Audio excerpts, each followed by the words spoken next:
মেহেরপুরের মুজিবনগর মুক্তিযুদ্ধ স্মৃতি কমপ্লেক্সের প্রায় ৬০০ ভাস্কর্য ভেঙে ফেলেছে দুর্বৃত্তরা। এখনো ছড়িয়ে ছিটিয়ে রয়েছে ভাঙা ভাস্কর্যগুলো এবং অগোছালো রয়েছে ভেতরের পরিবেশ। ঐতিহাসিক এই স্থানটির ভাস্কর্যগুলো ভাঙচুর করায় নিন্দা প্রকাশ করেছেন অনেকে। দ্রুত ভাস্কর্যগুলো মেরামত করা হবে এমন প্রত্যাশা তাদের। ডালিম সানোয়ারের পাঠানো তথ্য ছবিতে ডেস্ক রিপোর্ট। শেখ হাসিনা সরকারের পতনের খবর ছড়িয়ে পড়লে শতাধিক দুর্বৃত্ত হানা দেয় মেহেরপুর মুজিবনগর স্মৃতি কমপ্লেক্সে।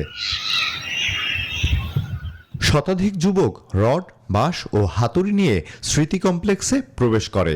মহান মুক্তিযুদ্ধের ভাস্কর্যগুলো ভেঙে ফেলে তারা। তো গত 5ই আগস্টের পরে যে দুর্বৃত্তকারীরা এই যে ভাস্কর্য ভাঙচুর করছে এবং আমাদের স্বাধীনতার ইতিহাসকে মুছে দিতে চাইছে, এটা দুর্বৃত্তায়নের বহিঃপ্রকাশ ঘটেছে। 100 গ্রাম রাঁধুনি হলুদ বা মরিচের গুঁড়ার সাথে 2টি এবং 200 গ্রামের সাথে 4টি রাঁধুনি স্বাদ মিশালি ফ্রি। এটা জাতীয় সম্পদ। এইখানে মুক্তিযুদ্ধের ইতিহাস আমরা আজ যাই করি, অন্তত মুক্তিযুদ্ধকে অস্বীকার করতে পারি না। মুজিবনগর কমপ্লেক্সের দায়িত্বে থাকা আনসার সদস্যরা জানান 600টি ছোট বড় ভাস্কর্য ভেঙে ফেলা হয়েছে। পর্যটকদের প্রধান আকর্ষণ ছিল এই ভাস্কর্যগুলো।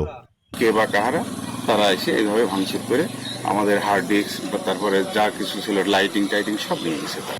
প্রতিদিন কয়েক হাজার দর্শনার্থী এখানে আসতেন, তাই মুজিবনগরের চিরচেনা ঐতিহ্য ফিরিয়ে আনার দাবি এলাকাবাসীর।